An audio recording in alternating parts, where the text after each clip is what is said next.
చాలామంది చాలామంది వచ్చి నన్ను అడుగుతారు, ఫిస్టులా ఎందుకు వస్తుంది సార్ అని.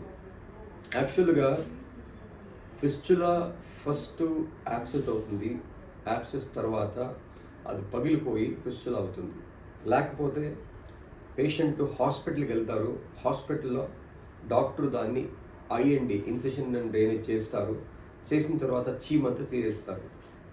ఆ చీమ్ చేసిన తర్వాత ఆ రూట్ ఉంటుంది. ఆ రూటు తీకపోతే అది ఫిస్టులా అవుతుంది. 90% ఫిస్టులా అయ్యేది బ్యాక్టీరియా గురించి. 90% ఫిస్టులా అయ్యేది బ్యాక్టీరియా నుంచి. ఇంకా 10% ఫిస్టులా అయ్యేది ట్యూబర్కులోసిస్ ఉంటుంది. ఇన్ఫ్లమేటరీ బౌల్ డిజీజ్ అంటే ulcerative colitis, Crohn's disease, chlamydial infection ఉంటుంది. వేరే వేరే కారణాలకు ఫిస్టులా వస్తుంది.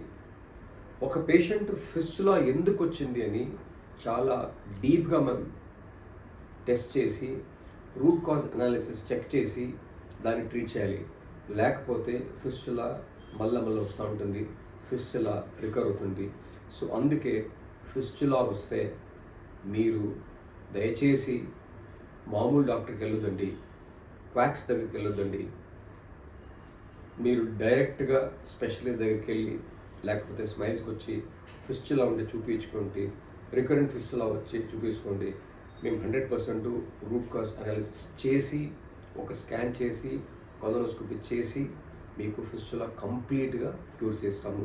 ఇంకొకసారి మళ్ళీ లైఫ్లో రాకూడదు, అలా చేస్తాము. Thank you.